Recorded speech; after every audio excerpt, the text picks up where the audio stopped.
Colonel Leo K. Thorsness flew 92 wild weasel missions and earned America's highest military decoration before he was shot down and taken prisoner in North Vietnam.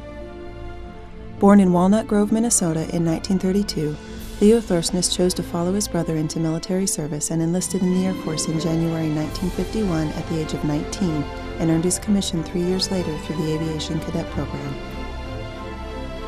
Thorsness served for over a decade in peacetime Air Force flying F-84 Thunderstreaks and F-100 Super Sabres before transitioning to the F-105 Thunder Chief. In 1966, the air war in Southeast Asia took on new dimensions as the Soviet Union supplied the North Vietnamese with surface-to-air missiles. To counter the SAMs, the U.S. Air Force developed new tactics and weapons and training for the Wild Weasel mission. The Weasel's job was to precede a strike force into a target area, entice enemy SAMs and anti-aircraft radars to come on the air, and then knock them out with bombs or missiles that homed in on the radar's emissions. Thorsness checked out in the F-105F aircraft and the Wild Weasel mission, and in October 1966 he was assigned to the 357th Tactical Fighter Squadron at Takli, Thailand. As a major and an experienced fighter pilot, he became the squadron's chief weasel and instructor pilot. In the next 6 months, he not only attacked anti-aircraft defenses, successfully evading 53 SAMs, but also challenged the MiG aircraft that patrolled the sky. On 19 April 1967, Thorsness and his backseater, Captain Harold Johnson, fought a wild 50-minute duel with SAMs, anti-aircraft guns, and MiGs during a mission against a heavily defended Army compound near Hanoi. In that mission, Thorsness destroyed a surface-to-air missile radar with a Shrike missile and scored a direct hit against another SAM site. While circling the parachutes of his downed wingman and relaying information to the inbound rescue forces, Thorsness destroyed a MiG-17 with his 20mm cannon. Low fuel eventually forced him to depart the area to refuel, but when no other fighters could support the rescue operation, he braved the intense defenses and returned with only 500 rounds of ammunition, knowing there were at least 5 other MiGs in the area. Thorsness initiated an attack against the MiGs, severely damaging another enemy aircraft and driving the others away. Despite being critically low on fuel, he diverted his assigned taker to one of the strike aircraft which was lost and low on fuel. Thorsness eventually landed at Udon, Thailand, with the fuel gauge indicating empty after gliding nearly 70 miles. 11 days later, on 30 April 1967, just 8 missions short of completing his combat tour, Thorsness and Johnson, on their second sortie of the day, were shot down by a MiG and captured by the North Vietnamese. For almost 6 years, he was a prisoner of war in camps such as the infamous Hanoi Hilton, Heartbreak Hotel, Skid Row, and the Zoo. Because of his uncooperative attitude, he was denied medical attention, spent a year in solitary confinement, and suffered severe back injuries under torture. On 4 March 1973, Thorsness was released from prison and returned home to the United States, where he was awarded the Medal of Honor for heroic actions on the mission flown just 11 days before his shoot-down and capture. Thorsness completed 23 years in the Air Force and retired as a colonel in 1973 after accumulating nearly 5,000 flying hours. Colonel Thorsness later served as a Washington State Senator from 1988 to 1992, during which time he urged the federal government to release information on soldiers listed as either prisoners of war or missing in action in conflicts dating back to World War II. Thorsness now serves on the board of directors for the Congressional Medal of Honor Foundation.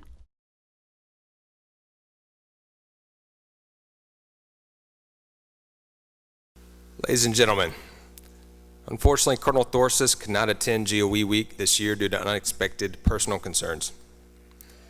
In place of a face-to-face interview, we'll be showing a previous GOE Week interview from 2012. But first, please let me paint a picture of Colonel Thorsness's contributions to air power history. Suppression of enemy air defense, or SEAD's roots date back to World War II. Played a small part in the Korean War, but its true rise to prominence came about during the Vietnam War. It was an integral part of Desert Storm, Operation Allied Force, Unified Protector, and many others. As a mission, SEAD has become an integral part of modern-day conflict. It is a prerequisite for any major combat operations involving air assets. Today, SEAD is truly a joint cross-domain and coalition effort. SEAD would not happen if it weren't for the fundamental support and effects that space, cyber, and the intel community, both uniformed and civilian, provide. SEAD would not happen without the joint effort of all sister services. SEED would not be as effective without the unique and force multiplier effects provided by our coalition and allied partners that provide more sensors, more jammers, and more shooters than the U.S. would ever be capable of providing alone. As I alluded earlier, the development of SEED was a direct result of the evolution of the surface-to-air missile, especially the SA-2 that plagued U.S. forces in Vietnam. The U.S.'s answer to this very real, very deadly threat was the covert Wild Weasel program. Leo Thorsness is not a household name in the annals of U.S. Air Force history, but I argue he should be. Originally attracted to his story because of his contributions as a founding father of the Wild Weasel mission, what I discovered was a man who is the epitome of the term war hero. His is a story of a quiet Midwestern farm boy who answered the nation's call to fight in an unpopular war. What the Air Force discovered was a man who courageously took the role of the theater's chief weasel in 1966, meaning he was in charge of developing and employing the wild weasels, an unproven, covert, and wildly dangerous mission. At the time, it was a mission that involved the use of one's own aircraft as bait to attract enemy surface-to-air missile shots, dodging them, finding their radar site, and raining down fury in the form of strike anti-radiation missiles, cluster bombs, and 20mm cannon. The Weasels' mission was so dangerous that by the end of the war, the Weasels had lost 34 aircraft and 30 aircrew killed in action, a large toll considering the relatively small fielded fleet. Colonel Thorsness devised new techniques for the Wild Weasel mission out of necessity that had to match force against force in a deadly cat-and-mouse game that did not have the modern-day luxuries of robust space, cyber, and intelligence support. Weasels still to this day pride themselves on being the first aircraft to arrive into combat and the last to leave, ensuring every last strike aircraft has departed safely. This has spurred such Weasel mottos as first in, to which the reply is last out, and cave putorium, meaning beware the weasel. Colonel Thorsness is a Medal of Honor recipient. You've heard a brief recount of his famous sortie from the introduction video. It's also documented in such books such as The Hunter Killers and Thud Ridge, where the author and Thorsness's wing commander at Tockley Air Base, Colonel Jack Broughton, referred to it, and I quote, Leo's best single mission, where he took on most of North Vietnam all by himself.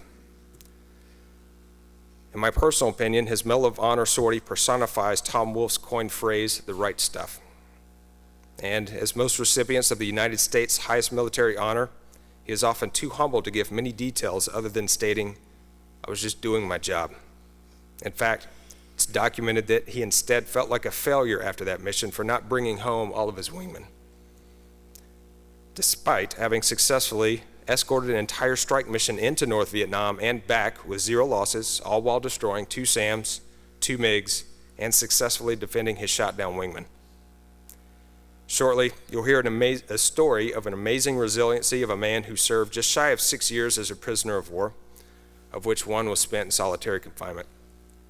Of note, you'll hear how he discovered what is truly important to him in his life, what he refers to as his 4 F's, family, friends, fun, and faith. He discovered them shortly after most POWs in North Vietnam were consolidated to Hanoi and further relocated to larger group cells, a direct result of the Sante raid, of which you'll hear more about this afternoon. Finally, you'll hear Colonel Thorsness' take on leadership, family, and how to positively affect today's youth who will be tomorrow's combat leaders. With that said, please enjoy Colonel Thorsness' GOE interview.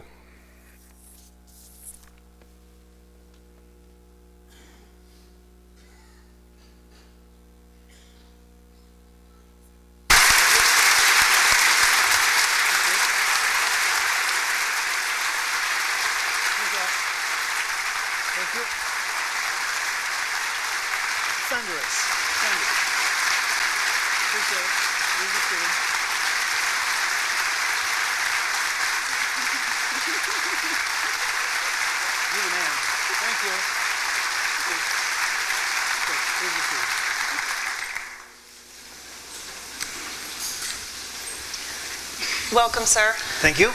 It has been an absolute privilege to get to know you and your family, And participating in this gathering of Eagles, and especially having you as my selected Eagle, has been the highlight of my ACSC experience, without a doubt. I'm sorry your wife couldn't join us this morning, but we are honored to have you here, and we'll share this with her afterwards as well. Thank you. Your career, what you are mostly known for, perhaps best, is the Medal of Honor and your actions in Vietnam. But prior to that, you served on alert during the Cold War in Germany. Is there something you could tell us about that, some of those experiences that we might not be familiar with? Sure, and some of those things about the Cold War, my part of the Cold War, we sat Victor Alert into the runway, 72 hours on, 72 off, for 3 years at Spangdahlem Air Base. And the airplane was parked there, the weapon in it, and we had to be airborne in 15 minutes. We could do it in about 7. But some of the good parts of that was, number one, it gave me a lot of time for night school, so I got within bootstrap range, came home and got my degree. After the tour, also, we played a lot of nickel-dime quarter. And there were a couple guys that just hated to fold. And because of that, by the time I left there, I had enough money for a Weatherby 300, a Savage 243, and a Luger. I mean, they were so bad. But just a couple things about what's probably not in the textbooks. But and these were the rules. They just developed even more while I was there. And it wasn't just Spangdahlem. Other bases, both bombers and fighters and weapons. We were issued an eye patch. And when you went out, we were supposed to be ready to go 24 hours a day, and we were out there. And at 105, I had new initial INS, but it wasn't very good at Doppler, but it was better than nothing. We had radar terrain avoidance radar, so it was first time. So we would memorize dark, stormy night, on a dark, stormy night. But one person on that airplane, we'd memorize the headings of each leg, how much time it would take. We memorized the radar returns of our checkpoint. We had those set up. And we knew the minimum altitude we could be because of terrain and route. And with this eye patch, what it be, before you put your helmet on, you put the eye patch, keep it up here, and you're driving along, and you knew when other nuke weapons were supposed to go off, some were targeted by other bases and so on, fairly close to your route. And you knew the time they were supposed to be there. So a couple of minutes before that, you'd pull this eye patch down, and then theoretically, when the nuclear weapon went off close to your route up there, you'd be blinded in this eye. And you push it back up, and there you were, still flying. And it became a challenge to who could have the best skull and crossbones that was to put on their eye patch. But also, it was mutual assured destruction. It was the policy of the United States government. It was the Soviet Union, and it worked. We went many, many years. There was never a nuclear exchange with the Soviet Union. So, as goofy as it may sound, we also, as the years went on, I was there. They moved our targets further and further into the Soviet Union or the bloc, and it turned out by the time I left there, the minimum was you had to have at least 1,000 pounds of fuel. By the time you pulled up, and we did that well, when it would come off at about 17 degrees, you'd continue your ammo and get close to the ground and get away so the bomb blast wouldn't get you. We had to have 1,000 pounds as we released weapons, and that would get you, 50 miles or something. Several hundred miles in there, but every time you went to the nuclear, you'd sign in, you got this little packet of stuff, you had a pony talking, some maps, you had some gold coins. And the gold coins were going to buy our way out when we ejected over there. So, but it was an experience, and we did it, and we did not have a nuclear war. So maybe it was right turns. Yes, sir. Moving on from there, you were stationed in Vietnam, and at that time, 100 missions marked the completion of a combat tour. Can you talk a little bit about how often that mark was achieved and what the impact on morale was for your unit? Well, the morale there was surprisingly good, although we questioned the rules of engagement. You couldn't go within 10 miles of Ho Chi Minh's cabin in the mountains. We couldn't go within 25 miles of the Chinese border because if you engaged with the MiG when you got that close, you had to break it off. Guess where the MiGs went? Every day I flew over, the Weasel missions were mostly up in Route Back 6. That was the high end, that was the most defended area around Hanoi and so on. 1, 2, 3, 4, 5, 6, and it got worse. And every day up in that area, I'd fly over Fukien, look down, and there were the MiGs. They were in the revetments, they were taxiing out, they were in the runway. We couldn't touch them. And that finally changed many months after I shot down. But I was shot down by a MiG. Very frustrating. But we followed the rules, and our country called, we raised our hand, 3 bags full, and we did it. The mission of being a wild weasel, it was the most challenging job I've ever had. I mean, I really enjoyed that job as much as I didn't want to get it. But the point was, it was a, kind of a deadly duel. Weasels would go in first, fonk around in there, trolling around and trying to find the SAM sites. Either hold them down or roll in on them, and I had 3 airplanes with me, shooters. And Harry and I did, my backseater, we designed some taxi that hadn't been used before, some maneuvers. And what we did was we'd go in and the first 5 weasels over the crews, their airplanes there, were lost in 45 days. And Harry and I were the 6th crew. So we figured out, we wrote down everything they did, this yellow piece of paper, put the dial on here, airspeeds, altitudes, all the data we could find out about. And on this side it was blank, and we said, we'll do this. But what we did do is we said, I wonder if we could, so we went up about 18,000 feet or so, and when Sam came up, I quickly turned it, put it at 9 o'clock position, I would just punch my mic button, I'd say, take it down. And that meant roll inverted, plug it in burner, and point the nose just about straight down. And when we came up with this idea, we sent it Twix to the Fighter Weapons School at Nellis. They know everything about weapons. And we said, we're going to try this maneuver because it didn't work too well, whatever the first fighter did. And they said, what do you think? And they said, well, it took about 2 weeks. He said, it's a novel idea. You might give it a shot. But we did that. And then what you do is the SAM, it launched 3 seconds. First one came in, and you roll it down, and you point it just about straight down, and you're watching it come in. It's coming 2 seconds or 2 miles a second, 2 seconds per mile. And you're looking for 600 knots or so, and you still got your stuff on you. And at the last minute, you just say pull when the SAM got close. And it would pull as hard as we could, and the first SAM would generally hit the ground. They fired 6 seconds later, the next one might hit the ground, and then the last one would go under you. But the tactics work. And then it was our turn, and we'd go back up to altitude, and we knew, and now it's easy to find them. Because they left a contrail, or in summertime left a bunch of dust on launching. So it was a very challenging job, and until I got shut down, I don't know if I enjoyed the job, but you felt so high when you crossed the Mekong River coming out, because you won that day. Sorry I went on and on about that one. Quite all right, sir. That's what we're here for.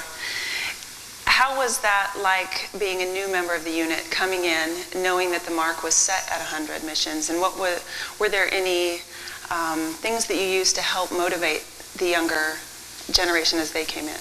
Sure. On the first mission, let's say I've got now 50, 60 missions, or I'm an old head at it now. You tell the guy on his going his first mission, well, he said, when you get up there and you're seeing SAMs and MiGs and stuff, your mouth gets really dry. So the thing to do is to chew gum. And of course they did. And then their mouth got so sticky, the gum did, they stuck to their teeth, they could hardly use their radio. But it was a good way to break them in. And you generally say to the people who aren't too good, well, if you get shot down, can I have your locker? Stuff like that. We try to do our best to motivate them. I can see that, sir. You were awarded the Medal of Honor for your actions during a sortie in Vietnam. Can you tell us a little bit about the events of that day? What happened? The short answer, and it's true, ask any Medal of Honor recipient, and they'll say I was doing my job.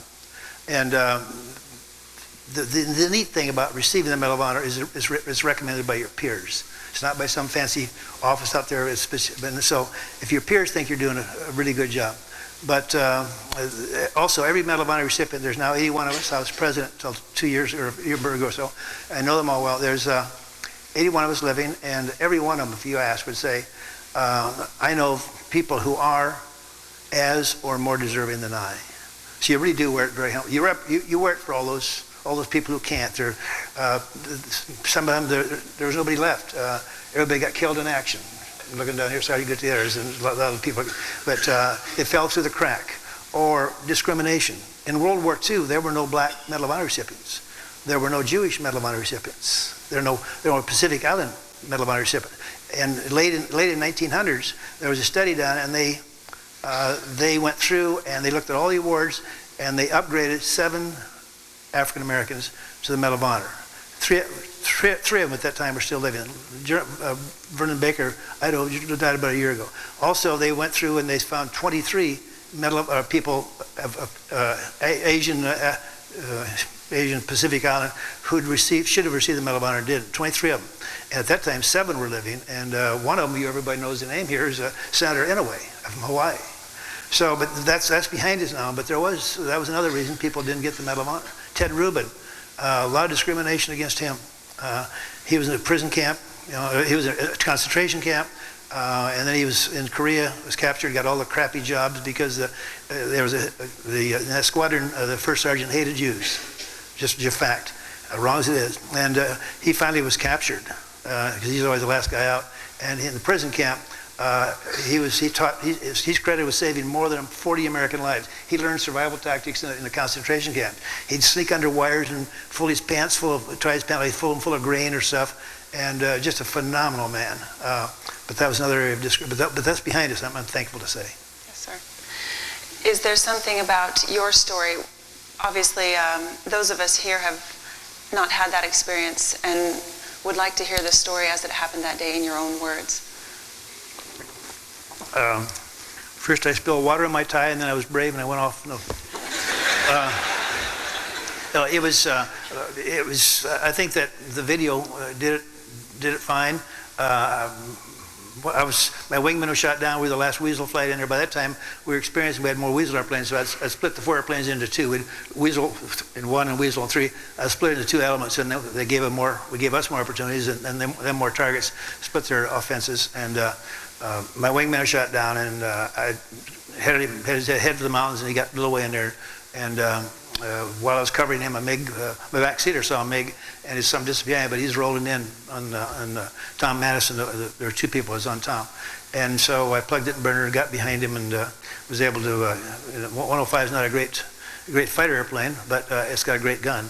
So if you point in the right direction, whatever's out there is going to be dead. And then we went out and got some fuel. Nobody came back in, and a couple Sandys came in, and I helped them out, and one of them got shot down, and the other Sandy, I said, his A1s, I said, get as low as you. He had 4 MiGs on him, and I knew he was had, but I said, constant voice, get it as low as you can, and go slow and low and turn as hard as you can. They can't get you, and he did. And I went through the MiGs and pulled him off, kind of, and he got out of there. But and then we were out of fuel, but the 105 coasts real well if you got enough altitude. It coasts 2 miles per 1,000 feet, and but we made it to Udorn, and it was a challenging mission, but we did our job, and that's what we're doing. We're doing our job. Sir. 11 days later, you were designated as the spare on your second mission of the day, and can you tell us how the events took place and what happened that day? Yes, I'd flown a mission that morning, so normally it's just one, but Harry and I were getting close to done. We had 92 missions, and they ran out of spares, and I said, we'll volunteer. I asked Harry. And sure enough, the airplane broke, and so he filled in. And I don't know if several people heard, we talked about it. I'm sure a lot of people have had premonitions, and that day I had a premonition. I didn't know what was going to happen, but it wasn't good. And as soon as I took off, there were things going wrong, and somebody's beeper was going, and we couldn't isolate who it was. That interrupted conversation. And the tanker didn't work out right on the tanker, and just everything seemed to be going wrong, and it didn't feel right. And sure enough, I should have aborted.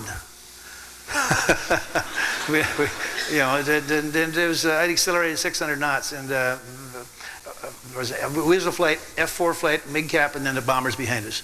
All of a sudden I got air to air.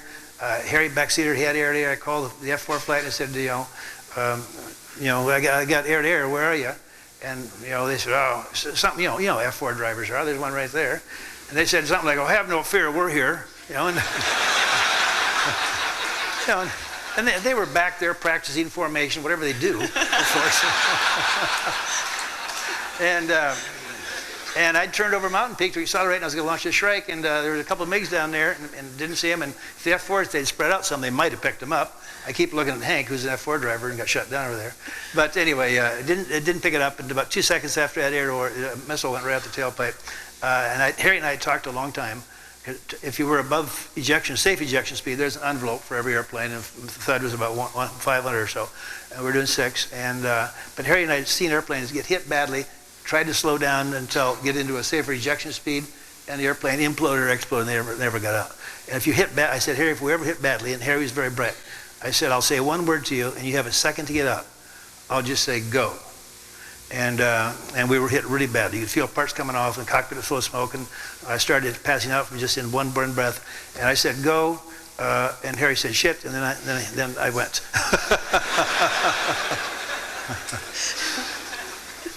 It's effective.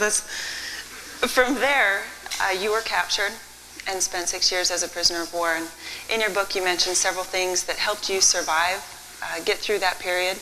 Can you tell us about a few of those things today? Sure. Some of it was those who you served with. You're going to have on this morning Jim Kassler. You're going to have on Hank Fowler this morning.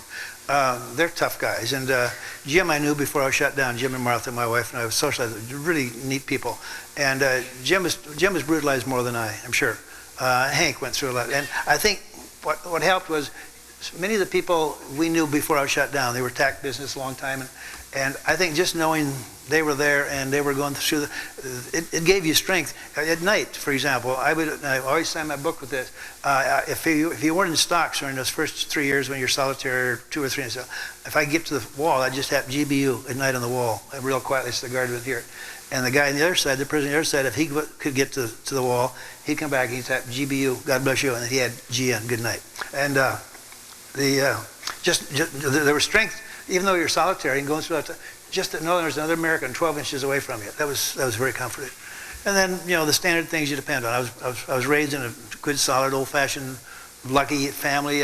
Lucky that I was there. A mom and dad, a brother and a sister. Farmers, Minnesota, Depression. We didn't know we were poor because we always had plenty to eat, and the other people were. It was a good life. Then I became an Eagle Scout, and my mom and dad made me go to Sunday school if I didn't want to or not. And it was just, we were taught the values and those things that you are taught and brought up with.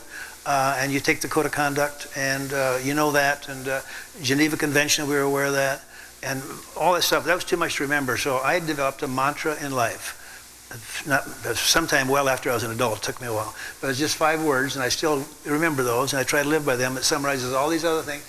Do what's right, help others. And those 5 words, they stand by themselves, or you put them together. But those 5 words, and I put them in my pocket. I can remember. I don't always, but it's my mantra, it's my guide, and that helps a lot. So you also mentioned the 5 Fs and how that slightly changed while you were a POW. Can you tell us a little bit about that? Sure. The last couple of years we were there, and for most all of us, now you'll hear from Jim and Hank, we got to live in big cells, and torture became very abnormal, and the bricks were taken out of some of the windows, and you had 20, 30, 40 people in a cell. And we didn't have any books or pencils or papers, but we had each other, and there's a lot of knowledge there. And that was something, it became mostly boring. And when will we go home? Waiting for that. I decided we all had different ways of passing time. Some people mentally built a house or did this. We all had different ways. And I decided I was going to keep track of our conversations. And so I mentally built myself a little pencil and a little piece, file cabinet to keep all this stuff in. And every time, so I started listening. After about 2 weeks, turns out there were only about 20 topics that we talked about. I expected the number one topic would be work. Our work was aviators, right? The best job in the world, if you like that kind of thing. But that didn't come in. The 4 Fs, and there's a 5th that would have been in there, but it was been so long ago. The 4 Fs that I kept track of, they were in just about equal, but family, friends, fun, and faith. That's what's important in life. When you're through work, you're not keep saying, I wish I'd gone to the office a day more, but when times are tough, or even when they're good times, what's important in life are those 4 Fs, friends, family, faith, and fun. Now, it used to be flying, but that was gone. I couldn't fly anymore, but that was a good, I've never forgotten those 4 words and what's important in life. Sir, you had a reputation as a little bit of a prankster. In this, What? Well, I can vouch for that, sir, I'll just say. Could you tell us about when you were in one of these large cells, one of the things that you did in terms of, you mentioned listening, and then what you would do to... Oh, yeah, that was fun. You get bored, and you got the same people, but again, so what I decided one day, if I could, and what would pass a lot of time if there was an argument, people, and they'd get going on it. So I said, I can make arguments. And so one day I'm sitting on my slab there, we had wooden slabs, and I'm talking to a guy, and he's an Air Force guy, and there's a Navy guy right there. And I said, it's strange, isn't it, how the Air Force, the accident rate for Air Force pilots is much better than for Navy pilots, discounting carriers, much better than it. And I said, what do you think that is? He said, well, I think, and I said, yeah, I think also, I said, we have better training, plus the Air Force selects better people to be pilots. And the Navy guy, he couldn't handle it. So he jumped into this thing, what the hell, on and on. And so we got this, so there's some Navy and Air Force people, and they got going, and right away I pulled out. And I sat back for, I don't know, probably 40 minutes, 45 minutes. And it got heated, went on, and it was such a great pastime. And So I would think hard to come up with new ways to create arguments. I was pretty successful. At the last Christmas we were there, we made a Christmas tree out of green socks, and the Vietnamese let us put up. We mixed rice with water, put it in, and we made a little Christmas tree. And we have some toilet paper. We wrap it up, and with some medicine. If you could use some medicine, a bamboo pen. We promised gifts to each other, and when we came home, we'd send them, and we did that. We drew names. But what I got, I was the only one that got two gifts. Mine got a little teeny stone that Ned Schumann, the SRO at the time, brought in, and on that there's a little note attached that said, "Let he without sin, cast the first stone." And so I became known as the Harmony Officer after that. Can you tell us what it was like to hear about being put in for the Medal of Honor via the TAP code while you were there? Yeah, that happened a couple of years after I was shot down. We were still Sautre, and it came through. And a guy that had been in the squadron, as you all know, there's a lot of research that goes into it. And one of the people that did all the research was subsequently shot down. So he knew that I'd been submitted for it.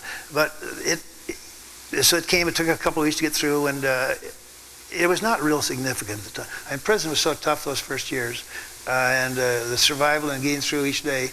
So it was not as significant maybe as it would have been otherwise. It was nice to hear, but you look around in that cell and you see people, again, they're tougher than you are. Or, I'm so average. Some people are stronger, some aren't. Some are smarter, some aren't. I'm right in the middle. So I was honored, but it was not a big deal at the time. You have quite a career flying, and then also a number of experiences, 6 years as a POW. I imagine you have a number of lessons learned that you could share with us from your combat experience or the POW time. Is there anything specific or a few things that you could highlight for us? Yeah, the one that's is this friends, family, faith, and fun. That was an important lesson. I think that I learned one of the things I learned in combat was it was so simple, but it was the best leadership lesson I've ever had. When I first got there, those first 5 Weasel airplanes had been lost, and so the ops officer, he assigned me the poorest pilots to fly with me. I mean, I get the real dregs, and and they're all good pilots, but they're relative good, and so but and some of them were been multi-engine drivers, and they were like a lieutenant colonel, and they weren't good fighter pilots. They were not trained for it. They went up, and you spent more time watching them in combat. Where are they? Rather than them watching.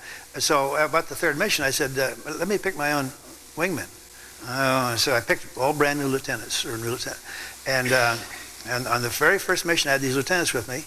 And nobody wanted to fly with the Weasel because the odds of being shot down are better than if you're a strike pilot. But of course they did, and I got up there, and we were still up between the Red and Black River, close to Hanoi, and we finished our mission. The last strike pilot was out, dropped his bomb, and we were trying to get out of there then. And so I said to number 2, my wingman, who was the weakest, you put 2 in the weakest, and I said, Cadillac 4, take us home. And as a wingman in combat, all you ever do is you watch the wing, and then you break off, you drop your bomb, and that's all you get to do is fly wing. I said, take us home. And if lead, say again. I said, you got the lead, take us home. Where's China, stuff like that. but he did a good job. But from that point on, I had these young guys who were willing. It gave them a chance to show their leadership. And I think the lesson I learned from that, I've taken ever since in life, is no matter where you are in life, if you're in some organization or corporation or whatever you are, non-profit, I said, they're bright, they're bushy-tailed, they're ready to go, they got so much to offer. And I say, whatever your job, give them as much leeway as you can. There's a lot of talent in these young people. And it was a very good lesson for me, because we've all worked for somebody who he was somewhat fearful of his or her job and was not real competent. They kind of hold you back. So give young people as much rope as you can give them. You also mentioned in your book that you are a better man for having been through your experience as a POW. Can you expound on that a little bit? I can, although I think I could have been as good if I'd been there only 3. But the simple things, I still appreciate a flush toilet, clean sheets. But in the deepest vein at all, I appreciate freedom. Everybody appreciates our freedom, right? We're talking about it, but until something is taken away from you, you don't miss it as much. You didn't miss it being much. You can imagine what it'd be like. But it is so nice to have our freedom, and I'm talking about personal freedom. Every country, North Korea is a freedom. They got freedom there. They got no other country is getting them right now. But I'm talking about personal freedom. We have all these rights, and I appreciate that so many times. I was talking to this young man right there, this good young man right there. Sorry to go to the others. Last night we were talking about, he's telling me about some of the experiences. And I think everybody's been through tough times. Like I still have nightmares now and then. But he kind of looked at me when after he told me that. I said, do you sleep with your wife? And he kind of looked at me and I said, and I said, I've met your wife. She's a pretty lady. He said, when you wake up from this nightmare we have, I said, get a hold of her and squeeze her real tight. I still do that. So you always have a happy ending to these bad situations.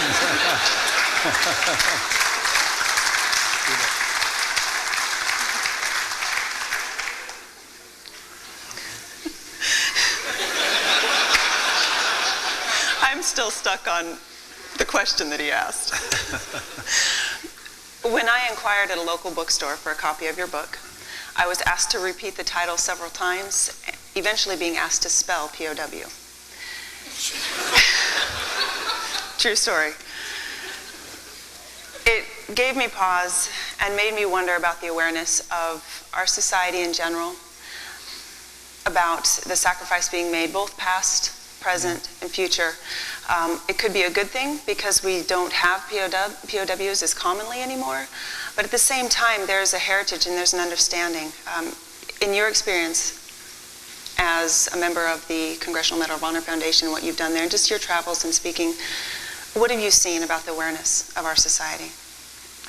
It's the things that, if they're not in your direct interest or to your benefit, our society is becoming less aware of the sacrifices that people have made in the past. Be a POW, be a veteran, Medal of Honor, and maybe that's human nature, but to me it's getting worse and worse. But what we say our kids, the music they listen to, well, every generation thinks the music their kids listen to is bad, but there are things that our values, I think, are becoming, in the military is an exception. And there's other people, but the values are becoming less significant. Going back to Socrates, there's four basic,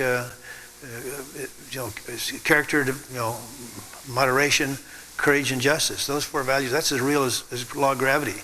But a lot of people deny that, and unless it's taught to our kids. And if their kids are wrong, those kids are ours. We raised them. So I'm rambling here. But the point is, I think it's not unusual for people not to know anymore what POW stands for.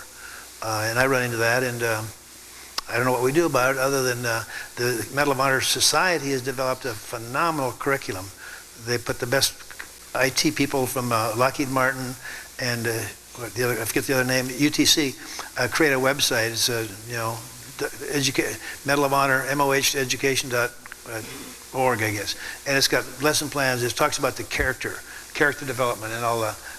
If you ever have a chance to log on, please do that, because we spent years developing that, and it's free. So it'll teach kids, either increase their values or give them some values that they never had it. When you were repatriated, that was quite a process, and I know you had an experience as you were coming into the States.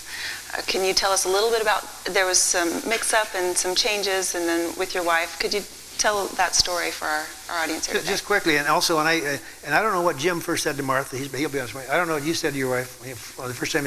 We all got to make a telephone call from Clark Air Base. There wasn't cell phones. There was so many lines you could limit the time the first time. But I'd thought for about 6 years, what will I say to my wife the first time I talked to her?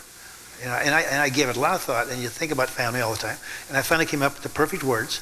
And so we got there, and it was my turn to call, and international operator gone, and I heard her say, Mrs. Thorsness, your husband's on the phone. And they knew we were home. They'd seen us get off airplanes at Clark. And so she's waiting, and I've practiced this for 6 years. And I heard her say, I heard Gailey, my wife Gailey's name. She said, Leo. And I said, Gailey, I would have called sooner, but I've been all tied up.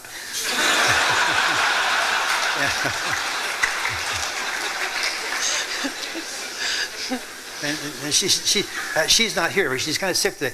I wouldn't say that story if she were here. She's never thought it was real funny. I've noticed that wives and husbands tend to have perhaps different senses of humor. When you made the flight from Hawaii back to the States, can you tell us what happened then? I was pretty sick when I was released, and I was in solitary. They pulled me out last minute. I was worried about that, of course. And we got to the Guillermo airport, and I had a high fever. They put me in ice when I was coming back to Hawaii, and they took me off. They took me up to Tripler that night in a helicopter. You've all seen the big pink hospital up there in the hill, Army Hospital, Tripler. And anyway, I was there about 3 days, and then they got my temperature down and all, and my wife had gone to St. Louis to meet me where I was going to be at Scott Air Force Base, and I wasn't on the airplane, but they found out, they told her I wasn't going to make it.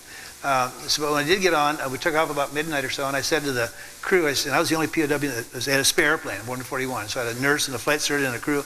I said to the crew when I got on, I said, when we can see the lights of San Francisco, I appreciate you letting me know, because that was less, I looked down, I flew it, I flew my weasels over there, so I'd like to see it. And so they got me up front, and they said, like, it's just on the horizon, a couple hundred miles out, and you get a little glow up there, it's a clear night. And they said, San Francisco up there, and they said, make a position report. Well, I didn't know they briefed them, but so I said, well, I want to make a position report. And I said, sure. I said, what's their call sign? They said, it was Homecoming 7. So I said, San Francisco Center, this is Homecoming 7, request clearance.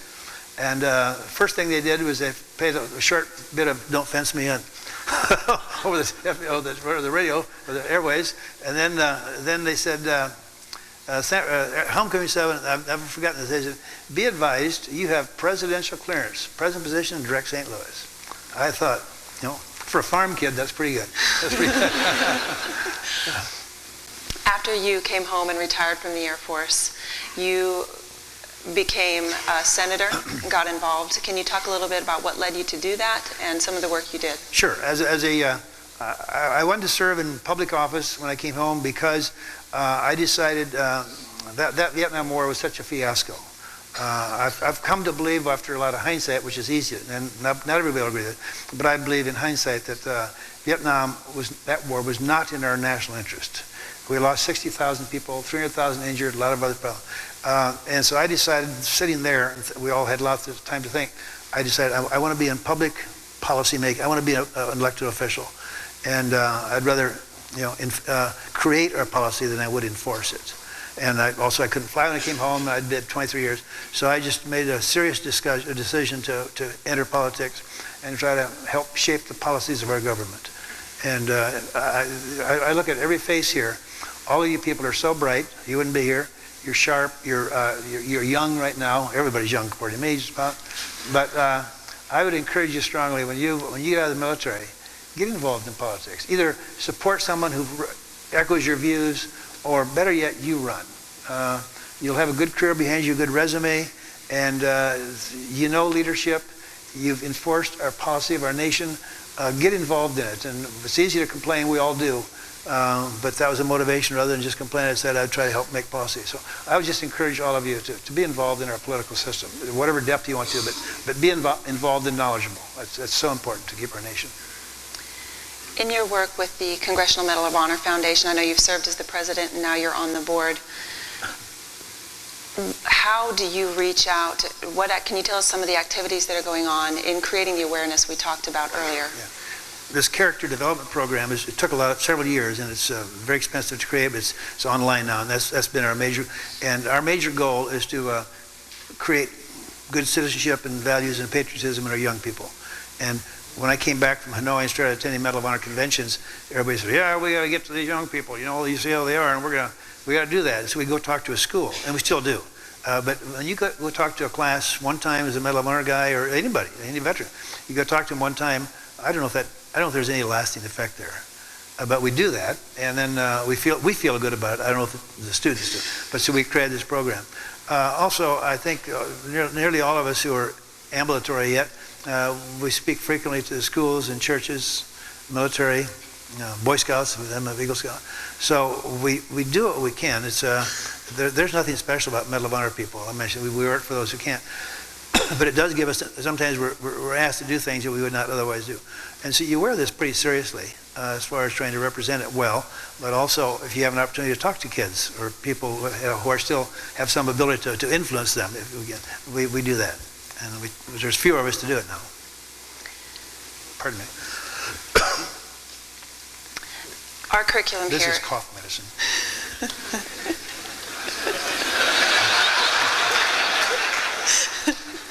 Whoa. The focus of much of our curriculum here is on leadership. It's been the culminating course for us, Leadership in Command.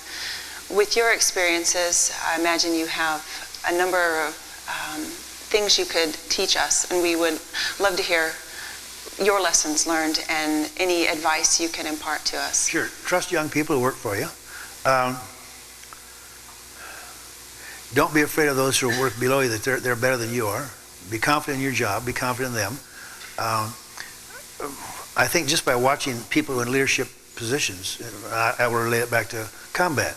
I had a couple of really bad wing commanders and a really good one, Jack Broughton, who was court-martialed for destroying some gun film, and they beat it later on because they shot back at a ship in Haiphong Harbor, the pilots did. But I think intuitively, you know more about the technical part of leadership, and there's different names for it and different authors. But I think just by experience, you know who's a good leader and who isn't. And of those people you've served as a good leader, just figure out what makes them a good leader and follow it. They won't ask you to do something, they won't do it. Those kinds of things. And I'm not an expert on this at all, except after enough years, we all know who a good leader is and who isn't. And don't do the things that those who aren't. I mean, you got to be pretty smart. Don't do the thing bad. No, but follow the examples of people who are good leaders and figure out why. The integrity of it, their character, their ability to motivate people. All those things are basic to you people. You've studied it in depth, but I think what you're studying is right. I've just had a chance to see some of it in action, or perhaps more chance that I'm older.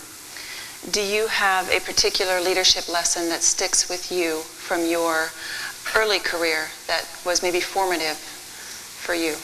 Yes. Well, I say yes. I think it's the values that my family taught me, and then Boy Scouts, and then you take an oath in combat. You take it seriously, and when you join the service. I know you want more than this from me, but I'm not going to give you any more. I mean, could we move on? Are we done? Wow. Well, we do have a few more minutes, sir, and we have covered a lot of different things. Is there a particular area that you would like to touch on in our last few minutes? Yes, I would like to touch on the families of military. In my era, it was nearly every family I'm talking about was a wife. Was a female. Now sometimes it's just like you. Sometimes it's the husband's home, but the families are. I say the whole family serves in the military. At least the husband, the spouse, or vice versa. And Jim, I'm sure experienced this. Hank did, but some of the letters my wife got, they got to write one letter every 2 months. I think it was 6 lines long towards the end of the war, and many of the letters, and I saw them when I came home, and so I assume it happened to all of them. Many of the letters that my wife wrote to me would be in the mail system for a month or two, and then they come home stamped on the outside, deceased. The family is this important part, I think, just about as a military member, and we've come so far in helping our family. All these programs now, and I'm so pleased to see that. When I was shot down, my wife went back to her home. She had an 11-year-old daughter. Dawn was 11 when I left, 18 when I came home. But they went back to her family in Sioux Falls, South Dakota. And about every 6 months, you get a call from the Air Force personnel at Randolph say, well, we'll update you on your husband. Well, what's the update? She said, well, nothing really new has changed. But they heard the beeper when I was shot down. I was in radio. And the military told my wife, they didn't know if there was a beeper or not, and they didn't know it took a year before she found out if I was alive. There's some stuff the military, I suppose combat's a sensitive area, but don't keep stuff from the family. The family is so important to the serving member. So I can't go overboard saying I'm so pleased that a lot of programs are now available. There's counseling available. Our kids, they never had any counseling. And a big mistake we made as POWs, we should have known it, but maybe Hank didn't. But most of us were married, most of us had kids, and the mother and the kids, or the daughter, like in my case, were together. They were doing things together when I was gone. I came home, all of a sudden it was me and my wife. We were invited to the White House for a big deal when we came home. And a lot of things we were invited to do, but the kids were never involved. And my daughter, it took her years to get through that. She was just pushed to the side. So the whole family makes a good fighting unit. I mean, how you treat the family and how you take care of them, that's key. Sir, unless you have any final thoughts, we'll conclude here for today, and we have the book sales this evening and tomorrow evening, as well as the barbecues, and I'm quite certain that you'll have an anxious audience at all of those events. Well, thank you very much. I enjoyed this. I truly did. And how is it that I got the sharpest interviewer? Well, sir, you'll be in the audience for the next few, so you may have time yet to change that assessment. Anyway, so thank you very much. Thank you all. Appreciate it. Ladies and gentlemen, Colonel Thorsness.